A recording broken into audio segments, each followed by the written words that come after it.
জানিয়ে দিব এই মুহূর্তে পাওয়া সর্বশেষ আন্তর্জাতিক সংবাদ। শুরুতেই শিরোনাম। সীমান্তে সেনা মোতায়েন বাড়াচ্ছে পাকিস্তান, প্রস্তুত ভারতও ভয়াবহ হামলার পরিকল্পনা। এরপরেই জানাবো ভারত যা শুরু করেছে তার শেষ দেখে ছাড়ব পাকিস্তানের হুঁশিয়ারি। এদিকে আরেকটি নাগবার সাক্ষী হতে যাচ্ছে বিশ্ববাসী, সতর্ক করল জাতিসংঘ। পরে জানাবো ইসরায়েলি সামরিক লক্ষ্যবস্তুতে হুতিদের ক্ষেপণাস্ত্র হামলা।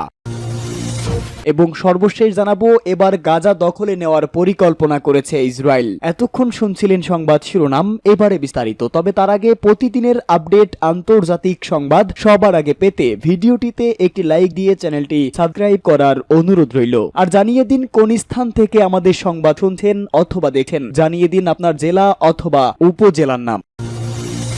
সীমান্তে সেনা মোতায়েন বাড়াচ্ছে পাকিস্তান, প্রস্তুত ভারতও যে কোনো সময় আরো ভয়াবহ হামলা। সীমান্তে উত্তেজনার মধ্যে পাকিস্তান সেনাবাহিনীকে ফরওয়ার্ড এরিয়া বা অগ্রবর্তী স্থানে মোতায়েন করতে দেখা গেছে বলে জানিয়েছে ভারত। দেশটির সেনাবাহিনীর মুখপাত্র কর্নেল সোফিয়া কোরেশি এক প্রেস ব্রিফিং এ এই অভিযোগ করেন খবর বিবিসির। তিনি বলেন, পাকিস্তান সেনারা অগ্রবর্তী এলাকায় মোতায়েন হচ্ছে, যা স্পষ্টতই পরিস্থিতি আরো ঘোলাটে করার উদ্দেশ্যে করা হচ্ছে। ভারতের সেনাবাহিনী এ সময় চূড়ান্ত প্রস্তুত অবস্থায় রয়েছে বলেও জানান কর্নেল কোরেশি। তিনি বলেন, আমরা প্রতিটি শত্রুতামূলক পদক্ষেপের কার্যকর জবাব দিয়েছি এবং ভবিষ্যতেও দেব। তবে ভারত সংঘাত বাড়াতে চায় না। যদি পাকিস্তানও একই মনোভাব দেখায়, পাকিস্তানের পক্ষ থেকে এখন পর্যন্ত এ নিয়ে কোনো আনুষ্ঠানিক মন্তব্য আসেনি। উল্লেখ, সীমান্তে সাম্প্রতিক গোলাগুলি, ড্রোন হামলা ও বিমান হামলার ঘটনায় দুদেশের মধ্যে উত্তেজনা চরমে পৌঁছেছে। সীমান্তবর্তী এলাকা থেকে হাজার হাজার মানুষকে নিরাপদ স্থানে সরিয়ে নেওয়া হয়েছে। ভারত যা শুরু করেছে তার শেষ দেখে ছাড়ব পাকিস্তানের হুঁশিয়ারি। ভারত ও পাকিস্তান উত্তেজনার মধ্যেই কড়া হুঁশিয়ারি উচ্চারণ করেছেন পাকিস্তানের সেনাবাহিনীর মুখপাত্র লেফটেন্যান্ট জেনারেল আহমেদ শরীফ চৌধুরী। এক প্রেস ব্রিফিং এ তিনি বলেন, ভারত যা শুরু করেছে তার শেষ দেখে ছাড়বে পাকিস্তান। সংবাদ সম্মেলনে তিনি দাবি করেন, গত 48 ঘন্টায় পাকিস্তান থেকে ভারতে হামলা চালানো হয়েছে এমন কোনো প্রমাণ ভারত দেখাতে পারেনি। তিনি বলেন, দিল্লি এখনো কোনো বিশ্বাসযোগ্য প্রমাণ হাজির করতে পারেনি। আমরা বারবার বলেছি, পাকিস্তান যে কোনো পরিস্থিতির জন্য সম্পূর্ণ প্রস্তুত। ভারত যা খুশি করতে পারে আমরা প্রস্তুত আছি। ভারতের উদ্দেশ্যে তিনি হুঁশিয়ারি দিয়ে বলেন, তারা যদি যুদ্ধ চালিয়ে যেতে চায় ঠিক আছে, তবে তারা যা শুরু করেছে তার শেষ দেখে ছাড়বো আমরা। ভারত সরকারের মনোভাব নিয়েও কটাক্ষ করেন জেনারেল আহমেদ শরীফ। তিনি বলেন, ভারত সরকারকে সিনেমা ও নাটকের জগৎ থেকে বেরিয়ে আসতে হবে, এই কল্পনার জগৎ ও গল্প বানানো বন্ধ করতে হবে। তার এই বক্তব্যের পর দক্ষিণ এশিয়ার দুই প্রতিবেশী দেশের মধ্যে চলমান উত্তেজনা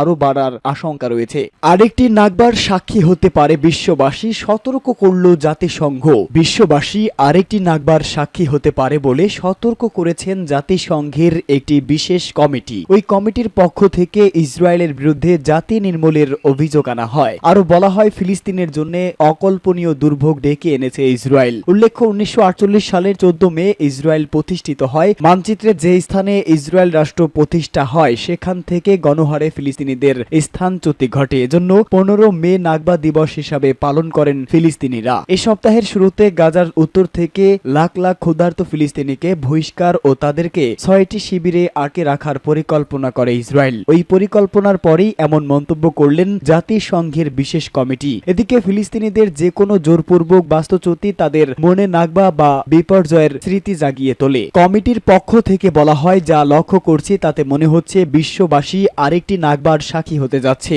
আরো বলা হয়, ইসরায়েল সরকারের অগ্রাধিকার হল বৃহত্তর উপনিবেশবাদ সম্প্রসারণ। গাজায় ইসরায়েলি বসতি স্থাপনের লক্ষ্যে নিরাপত্তা অভিযানের নামে স্থানচ্যুতি, ধ্বংস, ভূমি দখল ও উচ্ছেদের মতো কার্যক্রম পরিচালনা করছে ইসরায়েল। কমিটির পক্ষ থেকে ফিলিস্তিনিদের বিরুদ্ধে ইসরায়েলের মানবিক লঙ্ঘনের বিষয়টিও উল্লেখ করা হয়। আরো বলা হয়, ইসরায়েলের বিরুদ্ধে ফিলিস্তিনের উপর নির্যাতনের প্রমাণ আছে। নির্যাতন চালানো যে ইসরায়েলি সেনাবাহিনী ও নিরাপত্তা বাহিনীর নিয়মতান্ত্রিক অনুশীলন, গাজার খাদ্য সামগ্রী প্রবেশে ইসরায়েলের বাধা নিয়ে বলা হয়, এমন একটি পৃথিবী কল্পনা করাও কঠিন যেখানে এগুলো মানুষকে অনাহারে রেখে মৃত্যুর দিকে ঠেলে দেওয়া হচ্ছে। সেখানে খাবারের ট্রাকগুলো মাত্র কয়েক কিলোমিটার দূরেই অবস্থান করছে। তবে এটি গাজার বাস্তবতা।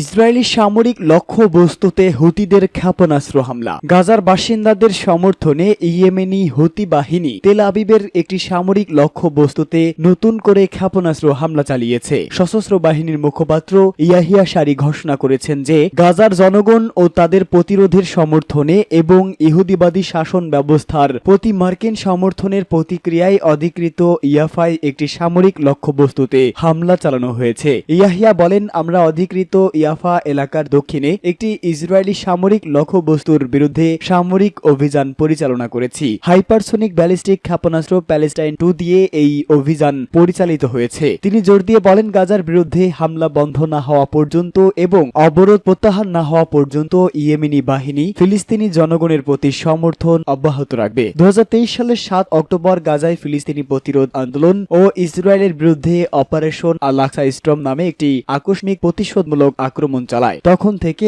ইয়েমেনিরা ইসরায়েলি দখলদারিত্বের বিরুদ্ধে ফিলিস্তিনের সংগ্রামের প্রতি তাদের প্রকাশ ও সমর্থন ঘোষণা করেছেন। এবার গাজা দখলে নেওয়ার পরিকল্পনা করছে ইসরায়েল। অবশেষে বেরিয়ে এলো ইসরায়েলের আসল উদ্দেশ্য, পুরো গাজা উপত্যকা দখল করা এবং অনির্দিষ্টকালের জন্য সেখানে থাকার পরিকল্পনা অনুমোদন করেছে ইসরায়েলের নিরাপত্তা বিষয়ক মন্ত্রিসভা। তবে প্রধানমন্ত্রী নেতানিয়াহুর নেতৃত্বাধীন সরকার এক্ষেত্রে ধীরে চলো নীতি মেনে চলতে আগ্রহী। তাই আগামী 5 থেকে 6 মাস সময় নিয়ে পরিকল্পনাটির বাস্তবায়ন করতে চায় ইসরায়েল। কয়েক হাজার সেনা মোতায়েন করে গাজায় বড় অভিযানের প্রস্তুতি শুরু করেছে ইসরায়েল। দেশটির সামরিক প্রধানের এমন ঘোষণার কয়েক ঘন্টা পরই গাজা দখলের নতুন পরিকল্পনা অনুমোদন করেছে তেল আবিব। ইসরায়েলের প্রধানমন্ত্রী বেনিয়ামিন নেতানিয়াহুর নিরাপত্তা বিষয়ক মন্ত্রিসভার বৈঠকে গাজায় কয়েক মাসের স্থল অভিযান ধীরে ধীরে বাড়ানোর পক্ষে সর্বসম্মত ভোট পড়েছে। ইসরায়েলের কর্মকর্তারা বলেছেন, নতুন পরিকল্পনায় গাজা উপত্যকা দখল এলাকাগুলো নিজেদের নিয়ন্ত্রণে রাখা